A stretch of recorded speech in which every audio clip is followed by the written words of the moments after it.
So I have the honor to share a talk this evening with you all. Initially, I wanted to talk about the Eightfold Path, which is part of the Fourth Noble Truth that the Buddha taught. So the Buddha taught there is suffering. And there is cause of suffering. And there is a way to end suffering. And the Eightfold Path is the Buddha formula of how to end that suffering. Imagine if you are sick and you get diagnosed. And when you get diagnosed, they come up with a regimen.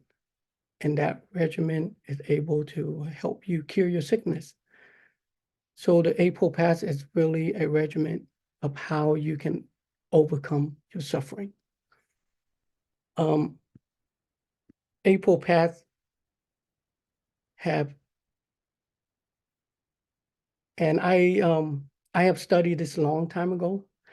I don't try to present this. This is just my interpretation of it. So that's a disclaimer for you there. My understanding of the Eightfold Path, and it starts with right view.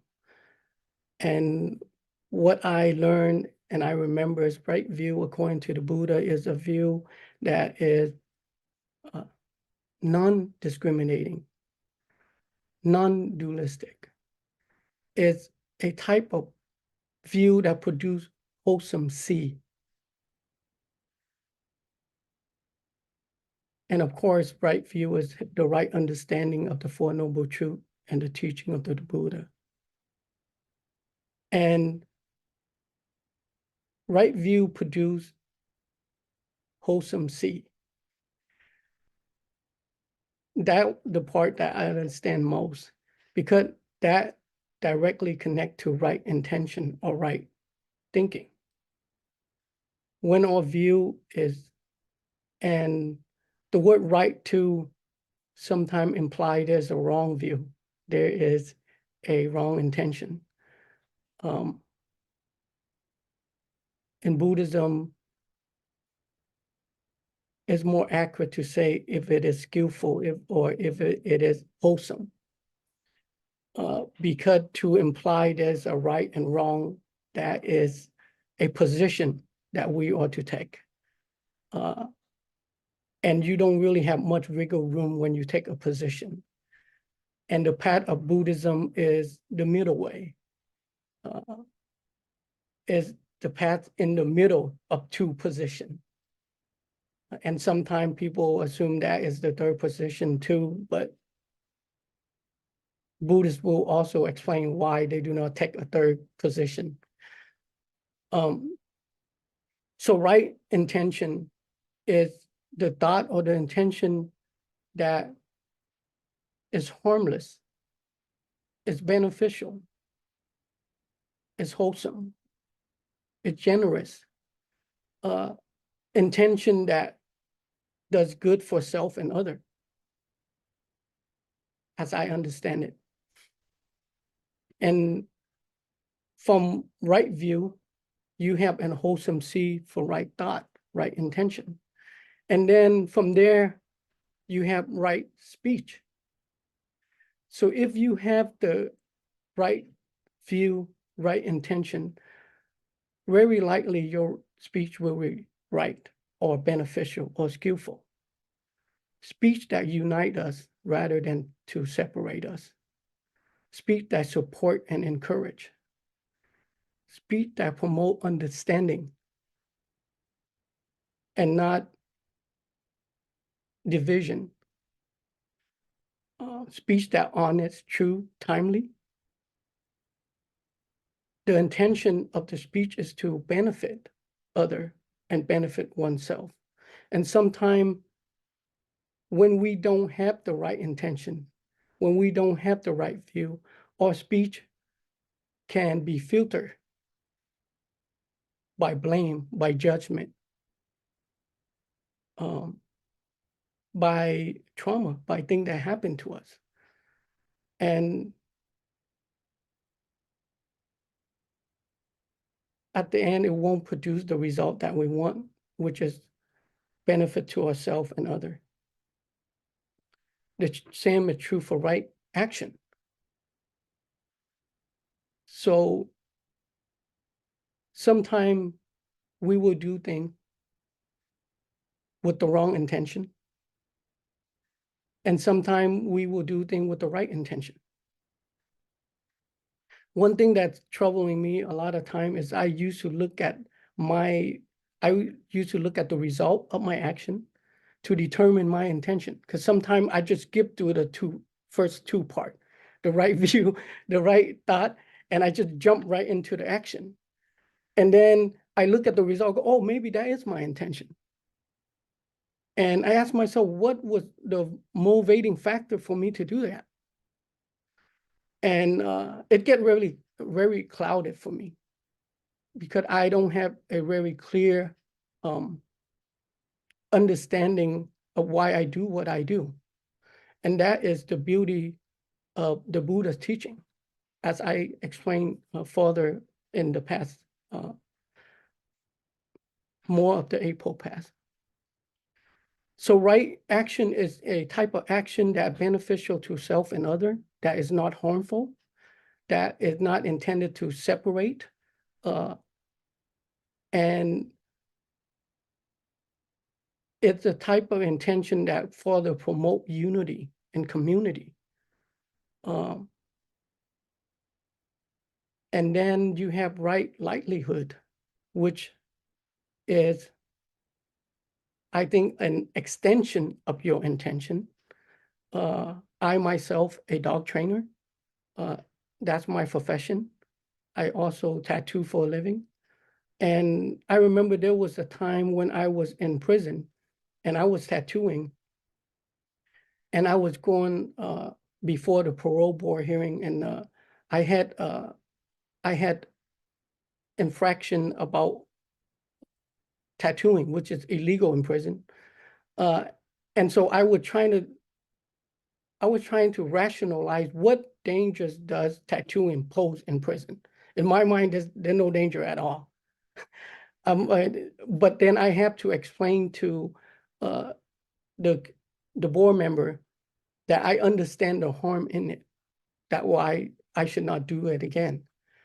And I realized that, yes, there is a potential harm in that because we do not have the hygiene that we do in prison, and there's a possibility of spreading pathogen by tattooing. Also, according to the prison, we can further dive deeper into the gang culture that we're all involved in by using tattooing and tattooing ourselves. But I had that reflection. Is that right livelihood? Is that a wholesome livelihood? The same is true for dog training. Today, I could have shown up to this sangha very differently. I mean, my state of mind. I have been reflecting on my right view, my right thought as they arises in my mind for the past 2 days. I have been working with this dog that I have from a rescue, and I have trained this dog for over 2 months. I have made great progress with this dog, but one thing that I cannot confidently say is that this dog is safe to be adopted. And I have had advice from other trainers in the field, and some suggest it might be neurological, it might be biological, thing that is beyond my ability to provide to the dog. And the dog have attacked me multiple times. And I just can't find a pattern. I can see the cause and effect. I can only, there moment where, if the dog have PTSD or something just suddenly grab your attention and he zone out, and then there's this rage that arises and then he attack. And that's how I was attacked several times by this dog. But I continue to work with the dog. I continue to invest my time in the dog. I train the dog to have muzzle on, just so whenever this happens, it'll be safe for me. And despite of the relationship we have, and it's funny because I thought of whenever I relate a lot of my lived experience now with prison. And the way I look at this dog is kind of having a cellmate that I just can't get rid of. We stuck in the cell together. We didn't volunteer to live together. They just throw us in there together. And then we have several arguments and we got into fight. And he stubbornly tell me I'm not moving out. And so I'm stubbornly telling him I'm not moving out. And so we never resolve our issue. And like, so every day I would wake up and check in with my cellmate, like, how you doing today? And if he don't respond, then I know that issue still linger. And I just remember those times, how much stress my body carry. How mentally exhausting it was to always analyze and trying to figure out what the other person is thinking. And that I'm always constantly in survival. And so it's very hard to cultivate right view. It's very hard to cultivate right thought when you have this anger, indignant, all things that arises because you want what's best for that person, but all that person wants from you is to be left alone. So I know what's best for the dog. I want the dog to stop biting people and just be a dog, go chew on a piece of toy and just be a dog. But he tell me, no, let me be who I am. Which I know is detrimental to him because I want him to get adopted. And that's where my frustration is. And so sometimes my training is affected by that. There are times where I was not mindful and I allow wrong view to arise in me and frustration to arise in me. And it does not benefit the dog, nor does it benefit me. So finally, we have come to a place where I took the dog to a workshop. I try to figure out what's wrong with the dog. And basically, that's what the advice I got was maybe it's neurological and or biological. And it's important I share this dog was found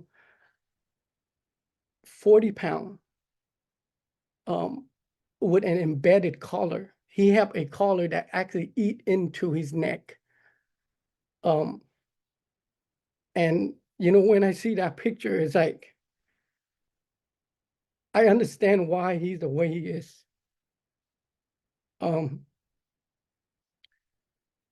So as I spoke with the rescue, they can no longer support him.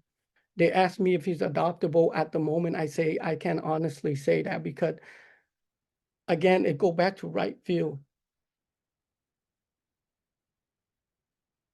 The potential harm that this dog can cause to another human being, it's weighing on my head all the time. And then more weight on my head is like my ability to help the dog. I feel helpless and hopeless. So they made a decision to euthanize the dog. And they asked me if I can do it because nobody can handle this dog. This morning at 10:30 was the appointment, and I was to drive to Manova, California. And yesterday, I just couldn't sleep. It kept coming up in my mind. I bought him a piece of steak, chicken heart. I'm like, in my mind, like, I just want you to eat really good. And he just, every time I look at him, and if he I don't know. I'm projecting a lot of these stuff onto the dog, but I'm just trying to convince myself what is the best way that I can prepare him for this. Yeah, and this morning I drove him over to the vet. And as I get about 15 minutes out from the clinic, I just start panicking. I start thinking too much, and I started calling rescue. I called people, nobody answered me. I just wanted to confirm, because I have this thought in my mind, it keep going back and forth. I can't help but think of the time where I was in prison, where, you know, I had life without parole. But there's people that believe in me, my family, people that invested in me. And I can honestly say, when I was living that life, I really didn't care about anyone but myself. But once I have the opportunity, when I have people that view me differently and support me, I grew out of that. I start to see myself in a whole different light, and I see the possibility of change. And I can't help but to take that away from the dog.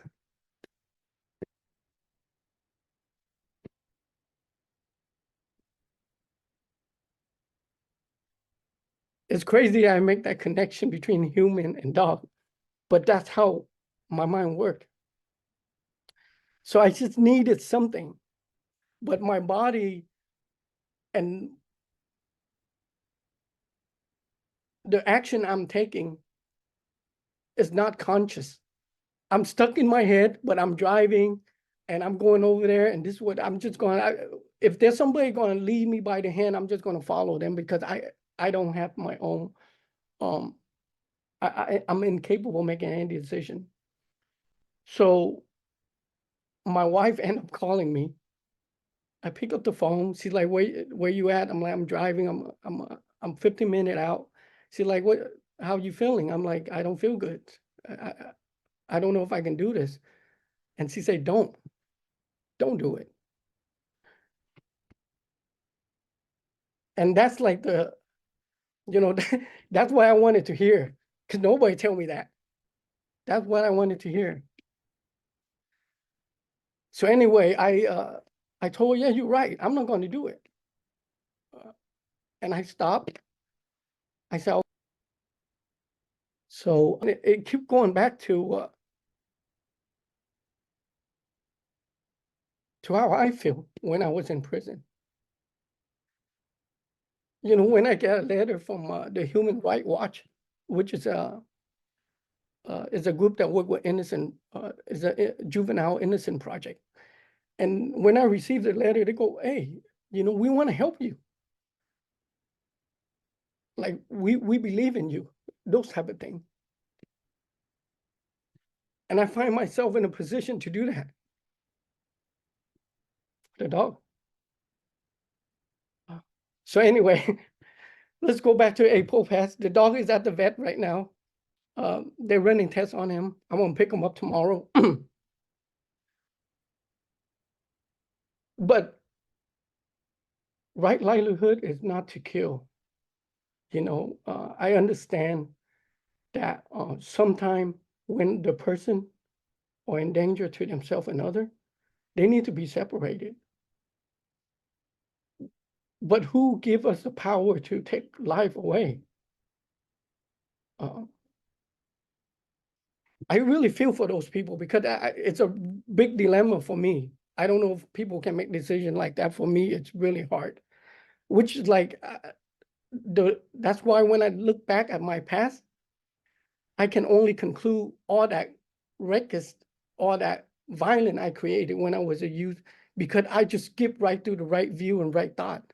I was just very impulsive. And so Now that I have the ability to see that, I have the ability to see the pattern that lead up to my action, I just can't do that anymore. It's just not in me anymore. So in order for us to practice right speech, right action, right livelihood, we need to cultivate right view and right thought. And how do we do that? By right mindfulness, right concentration, and right effort. Mindfulness, concentration, and effort is what enable us to see what's going on in us, to see the process that it lead up to our decision making. Let's start with right effort. Right effort, there's a formula in right effort. And I remember I used to recite this when I was in prison. It's engender wish, arouse energy, assert the mind, and thrive to prevent unwholesome state of mind as it arises. And strive to eradicate unwholesome state of mind when it arises. And to maintain wholesome state of mind when it arises, and to cultivate wholesome state of mind. And that's how we practice, and that's how we cultivate right view, right thought. Is that when we notice there is unwholesome thought that arises in us, thought of anger, thought of delusion, thought of harming self and other, we do not act on it. We allow it to pass, or we analyze it. What is the root cause of it? So that we can get back to the right view. What is our perception of that particular thought that's going to lead to our decision making? And then we have right mindfulness. The Buddha taught right mindfulness. There is what he called the four foundation of mindfulness. Mindfulness of the body, mindfulness of the feeling, mindfulness of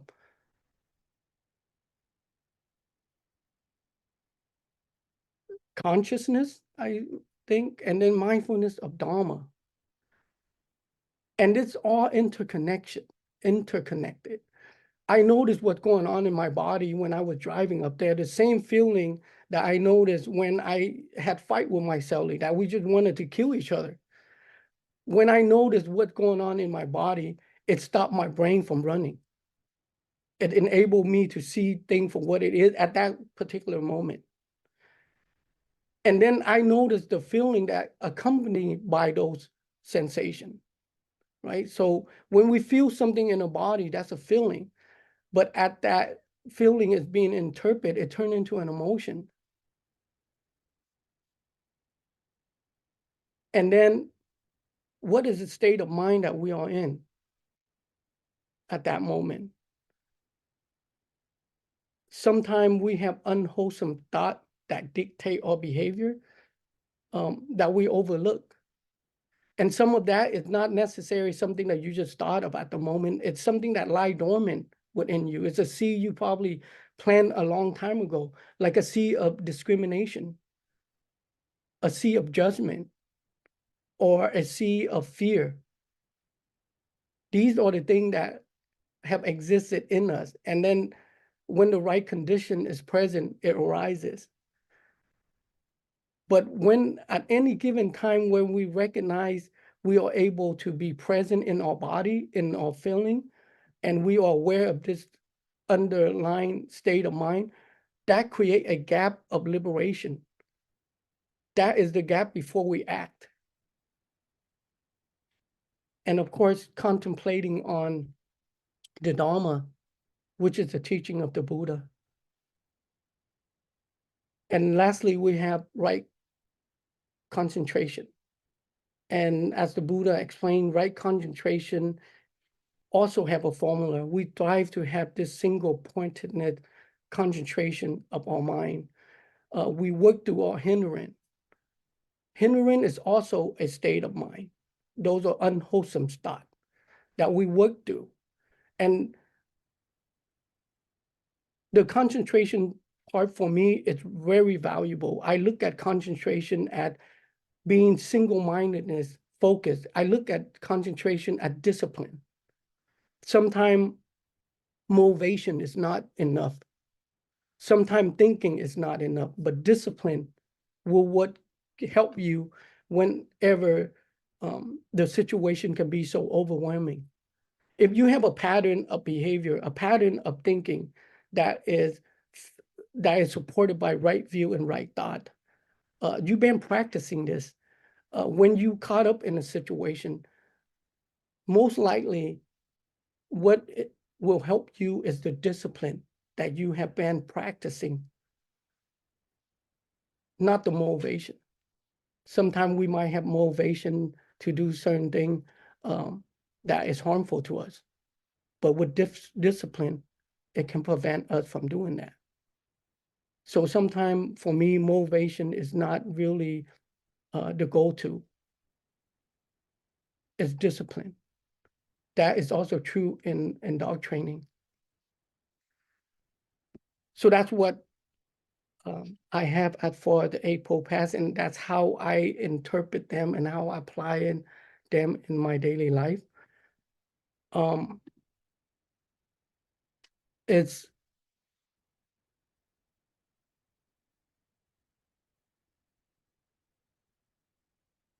Buddhism and the teaching of the Buddha does wonderful thing for me.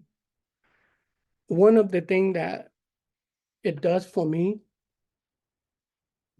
it allows me to see the process that is manifested in my mind before it leads to an act. And I often fail. I say the wrong thing. Sometimes I say things out of fear. Sometimes I say things out of self-reservation. Sometimes I act that way as well. But I don't have any excuses because I know this formula. I know there's a system. It's not like it's suddenly and it just happened. It don't work that way for me. I have time to reflect, and I have sat with myself enough to know how it works. And so I encourage everyone to reflect on this process. What are your views? What do you believe in? What do you value? And what are the thoughts that you often cultivate? Is it wholesome? Is it beneficial to yourself and others? Because your action, your speech is likely fueled by those thoughts and view. I'm going off track. Normally when I speak, I don't have a free plan of what I'm going to say. But that's my take on the Eightfold Path, and I encourage everyone to look it up, search it up, or ask people, ask your teacher, if you are not familiar with it. But it's just such a rich teaching. And there's so many different ways of interpreting it. I mean, it's the path that leads to liberation. Like that say it all. So with that, I want to leave time for us to discuss and to share whatever is on your heart. So thank you.